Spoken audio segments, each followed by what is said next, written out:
funny thing about these vlogs is that I literally film the close and the open of the next one back to back, so you could really piece these together. But hello! Hey there, it's Olivia-Savannah here from Olivia's Catastrophe, and I'm here to do week 3 of the 30 books in 30 days vlog. I just want to open it. I don't have anything more to say. I'm going to go edit today's video, which is week 2 vlog, and then I'll get back to you.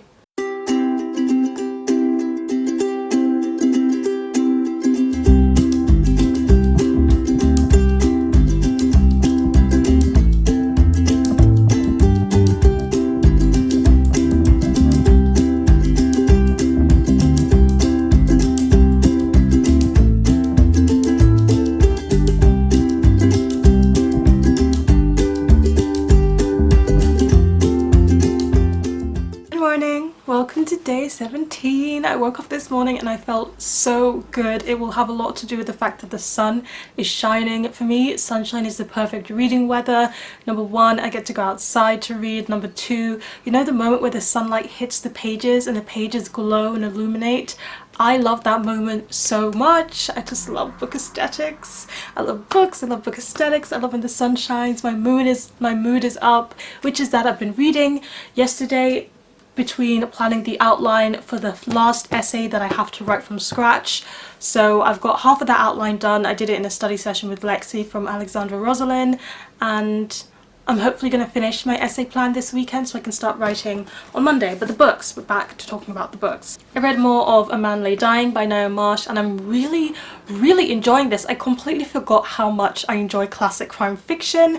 Why don't I read the genres I enjoy more often? I don't even know, but I'm just getting so much happiness from reading this murder mystery. And there was a really funny scene that involved a child who was a witness, and I just love Ngaio Marsh's sense of humour in this mystery. It's actually quite funny. There's quite funny moments in this which are just a joy to read. Having a blast. Love it, love it. And then because I read Binti short story and the second book in the previous vlog, I've just been in the mood to finish the Binti series because I'm just having so much fun with it. So I started to read Binti The Night Masquerade. That's the title of the third one. Binti the Night Masquerade, which is the last one.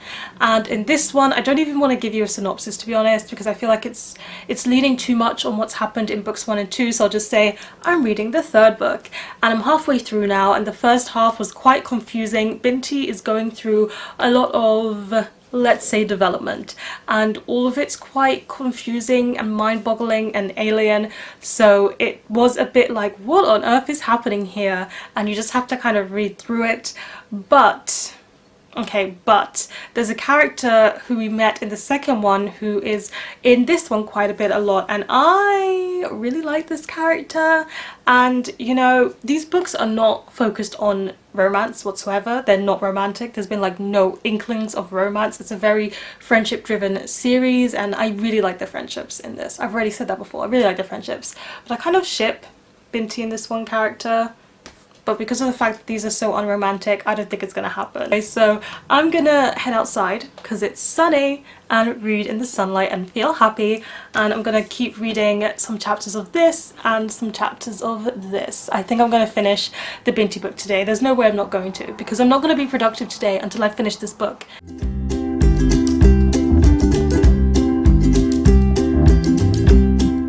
I went outside and I read, and I completely forgot about time, and I read outside for 3 hours. The only reason I came back was because I started to feel hungry, and I was like, oh my gosh, it's lunchtime.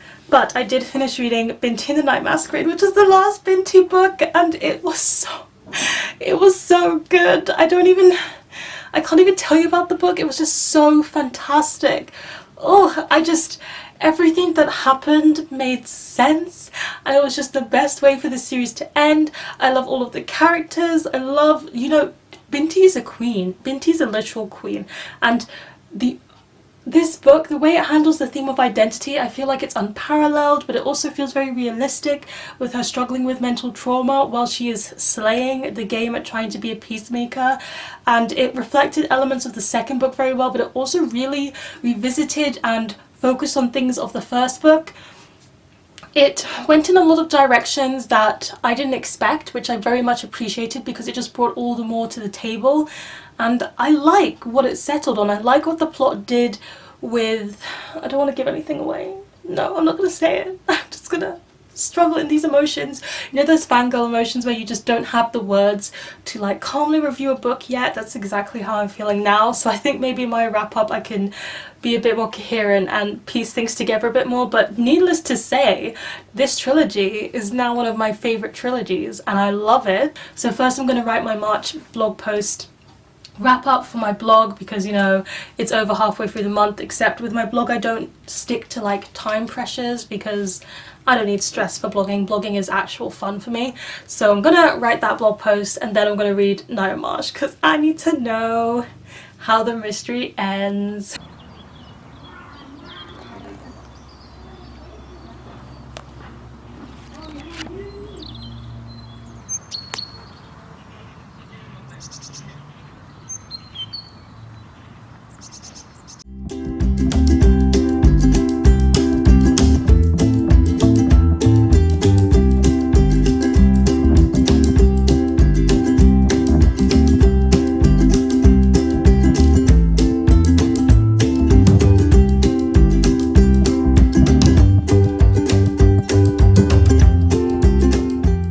So I'm here to give you a bit of an update. Today's day 18 and it's been crampo o'clock today. So I've just been taking it easy. I went outside because it was nice and sunny and I did a bit of reading and I read outside, and then when I started to feel really bad I came back and I made a banana smoothie and I had some wine gums, which are my treat when I don't feel that great. But in all of that time I managed to start and finish reading The Sailor Who Fell from Grace with the Sea by Yukio, Mishima, and wow, this book, it was dark. It took a much darker turn than I expected. So what can I say this book is about? I feel like the synopsis gives away far too much, but it's about this boy who feels lonely and this mother who feels lonely, and the father has passed away, and there's a sailor who starts to see the mother, but the boy's not that thrilled by what's going on, and that's what I'll say the story's about. It kind of goes from there, and it's a very quick read. I did manage to read it in 2 sittings, and the sea imagery that is included is absolutely beautiful. Again, another one that I just add onto the water themed books recommendation video, but it is a lot darker than I expected, and it does particularly deal with, I think, the subject of glory and where you can find that glory and success. Do you find it in economic success, in fame, in love, in friendship, in family relationships? And I definitely think it also has a lot to do with loneliness. Even when the characters are together, sometimes they feel very, very alone. I know the son certainly does, and where he doesn't feel alone is also very impactful on the story. And I think this book ends at the perfect place. I'm glad it ended where it ended. It definitely gives you the kind of ending where you just think about what might have happened and the consequences of what might have happened and how that's going to impact everybody in the story.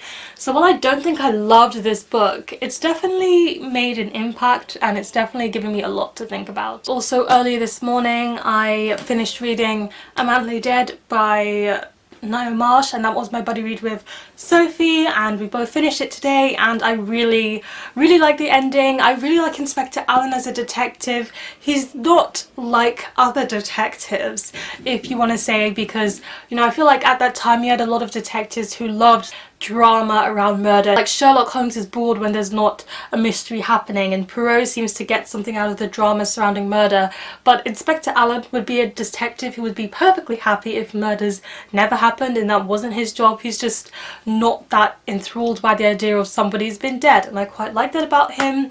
Nigel, the main character in this one, was a lovely main character to see develop over the course of the novel, and I just really liked it. I didn't guess who done it, I guessed wrong, and I don't know, it all came together very well. I was satisfied with where it ended, and there's 2 more books in this collection for me to read sometime in the future, which I'm very much looking forward to.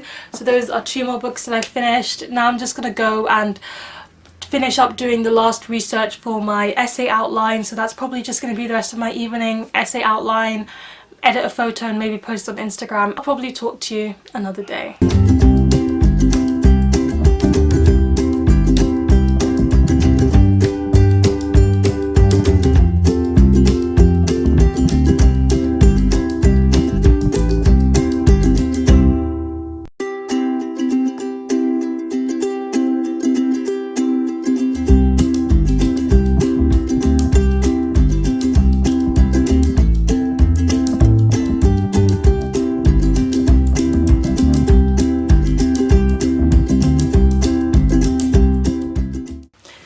Hello and welcome to the very end of day 19. I just had a bit of a day. The morning I had more cramps and last night insomnia struck, so I just haven't been in the best mood for talking and filming, but I did read nonetheless and I wrote some of my essay. But I just finished reading Will My Cat Eat My Eyeballs by Doughty, and this is a book where the mortician has been asked questions by children to do with death, dead bodies and protocol and graves and all of that jazz, and she's just answered them all in this book. Questions, answers, that's what this is. But this book also has like really nice illustrations, which I find very interesting because it's like morbid topic, but the illustrations are just so good and not too scary. So I really appreciated that it had such cool illustrations in there. I mean, I don't find those to be too scary illustrations. And I learned so much while reading this book. It was absolutely fascinating to read. In the beginning, I wasn't that sure of the book because I quickly realized that my interest in grief does not translate into an interest in wanting to know what happens with dead bodies. I'm more so interested in the psychology behind grief and all that stuff that's going on in your mind and emotions. But nonetheless, I did appreciate learning things. I always like learning things. So learning all of these cool facts and these interesting things to do with bodies and just normalizing people towards dead bodies and protocol, I think that's really important, and I liked seeing that in this book. And it was a bit much to read this in a single day. I mean, this is what this challenge is all about, but it's non-fiction and it's very factual and scientific. So like my brain is full right now. It's brimming with knowledge, and I'm surprised by how much I retained, because at dinner time I was just reciting everything that I'd memorized to my younger sister, and I had a lot of these chapters down, okay? So it goes to show how interesting this is and how mind-opening. There were things that I knew about before, but there were also things I'd never heard of. And I think what astounds me the most about this book is how much we still don't know based on science, and how many things just haven't even happened yet. I was like, are we sure this hasn't happened? Are we sure? But we are sure. It hasn't happened yet. We don't know the science or what to expect if this thing happens. I'm not going to say what, but there were several cases like that where I was like, wow, I can't believe we don't know this yet. As someone who's not sciencey, I studied English Lit, yo. Not like I can't do science, but as someone who's not specialised in any of the sciences, a lot of this like boggled my mind. But everything was easy to understand. I really liked the questions that the kids came up with, and it busted a lot of myths. I really recommend this one, especially if you're trying to learn more about death, dead bodies, and just more information. It's fascinating to me. So that's that for tonight. I don't even know what I want to do. I want to undo these twists and switch back into natural hair, but maybe I'm too tired. Actually, I think I'm going to do it. I'm going to do it, and I'm going to watch Fast and Furious 8 and have some port while I do that. That sounds like a good way to end my night. Hi. What are we doing? We are having a study day because we have lots of essays to do. Lots of essays to do. Yes.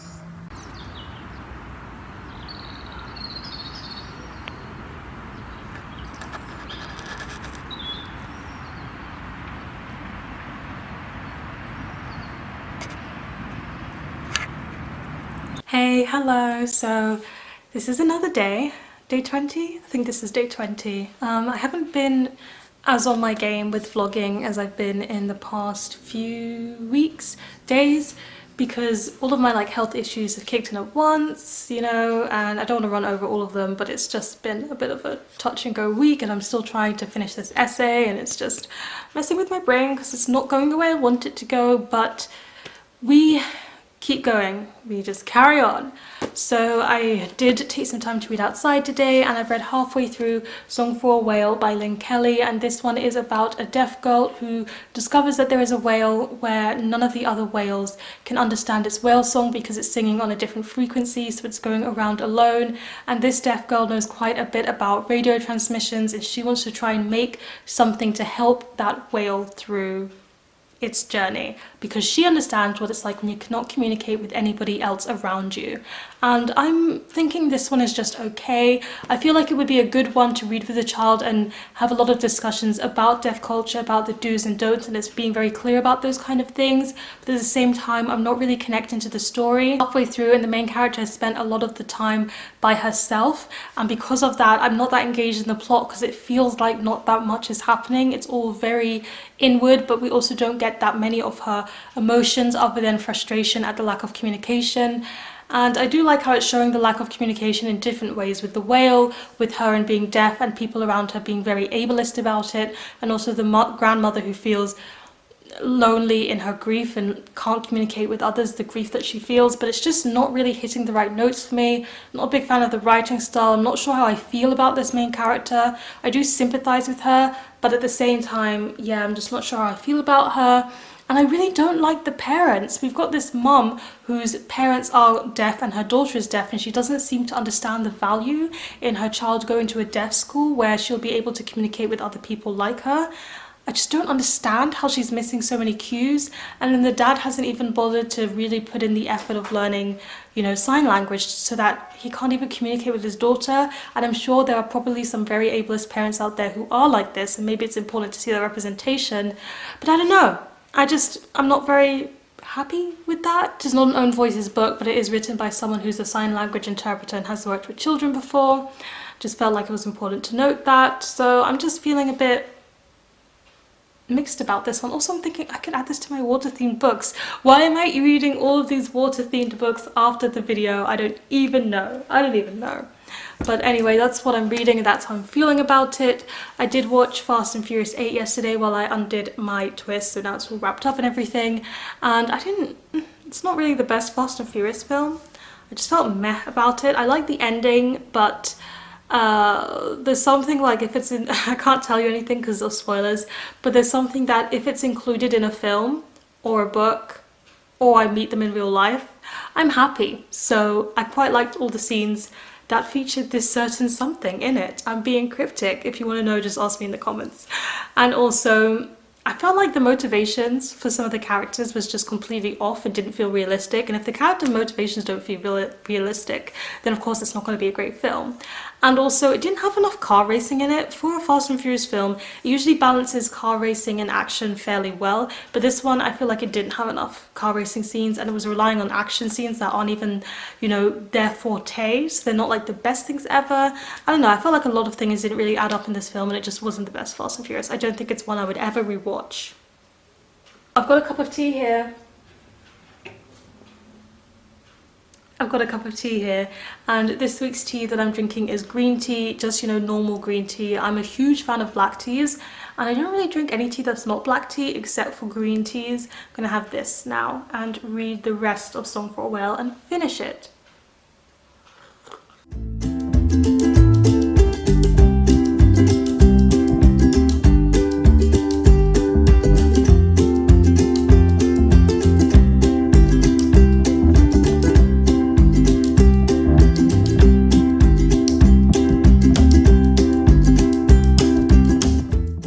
Finished reading Song for a Whale, and I just have to say I found this book okay. I think everything that I said before stands. I don't actually really like our main character.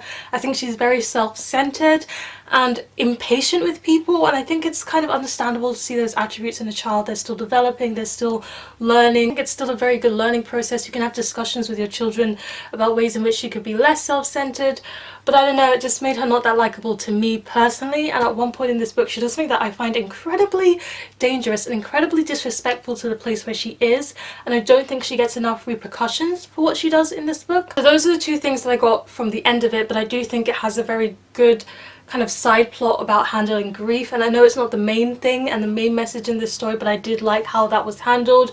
So I think overall this was just a nice middle grade read. I can see lots of discussions coming from it, I can see what it was trying to do, but as an adult reader it just wasn't really one for me. And also the cover is beautiful, look at it shining in the light. We love to see it, we love to see it. I think I should tell you about the buddy read chapters that I'm going to be starting tonight, and that is Love is a Revolution by Renee Watson, and I'm going to be buddy reading this with Hannah from Ladette M, who I also have a writing session with tomorrow where I can hopefully write more of my essay. And this one is about a black plus size girl, as you can see from the cover. We love to see black girls on the cover, and she goes to a poetry reading and she sees this boy that she's very much interested in, and she pretends to be more of a political activist than she truly is so that she can appeal to him. And I think it's about finding out how to be truthful in love, but also to yourself. I think. I haven't read it yet. So I'm going to start this one tonight and read the first 4 chapters just like Hannah and I agreed. I've also got to read my One Piece chapter still tonight, and then tomorrow there's not actually going to be much time for reading because I've got 2 study sessions going on because I need to write my essay.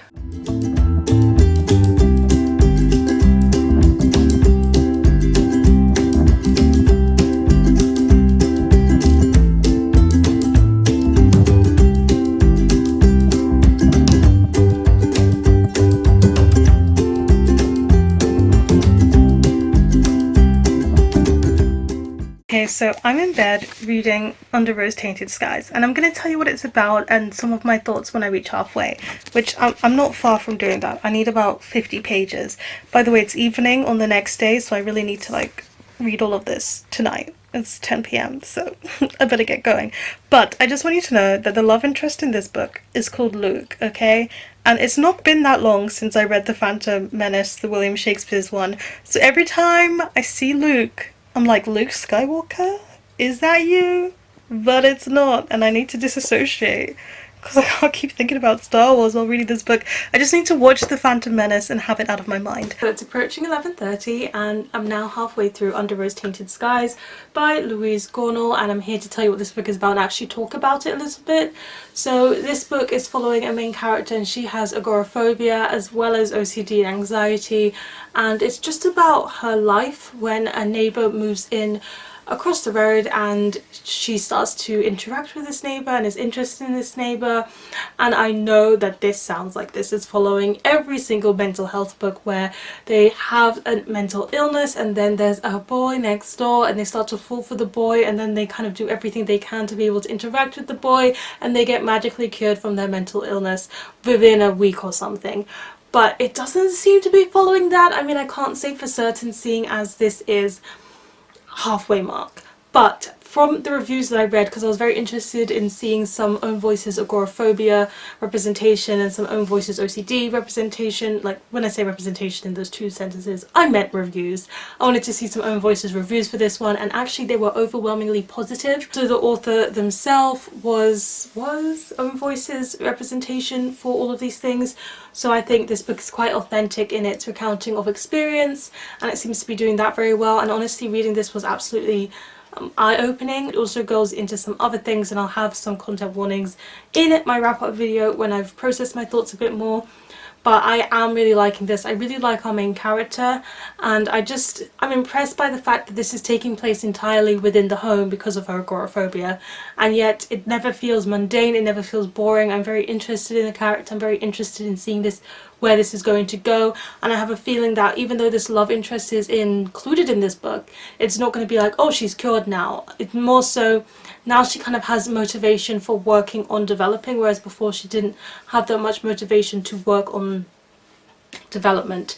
And I really like the therapist in this one. I really like the positive therapy representation that we're seeing, and her therapist sounds absolutely amazing. And also Luke Skywalker, as I've decided to call him, is such a lovely love interest. He doesn't get everything perfectly right, of course, because who does, but he's really nice and he's really genuine and he's so thoughtful, and that's really cute. I just, you know, nice guys in books, they are the best. Get into my cozy bed and keep reading until late into the night. I regret it tomorrow when I need to work on my essay, which, by the way, I wanted to let you know this essay is going well now. I've written 2,000 out of the 5,000 words. So today I had a study session with Lexi from Alexandra Rosalind, and I also had a writing session with Hannah from Ladette M, and those double back-to-back writing sessions helped me so much to figure things out and get going. My head wrap right now is an absolute mess and I'm exhausted because it's 3 a.m, but I just finished reading Under Rose-Tainted Skies and this was so good. I loved it. I love all of the characters. I'm so impressed with the pacing of this story. It's in a very limited space for the whole book, but it feels incredibly well paced, and I was intrigued and reading all the way through. I think the ending and how it ended was absolutely perfect for this story. I love Luke, I love the mum, I love Nora, I love it all, and it was just such a good book to race through in pretty much one sitting. You know, there's still value in some older young adult contemporary titles. I feel like I wrote off older contemporary young adult and was just like, no more. but you know, changed my mind. Like, I'm gonna regret this decision to finish this book so much tomorrow, but I had so much fun staying up and reading that. I rarely stay up and read because, you know, you try and fix your sleeping patterns, not ruin them. And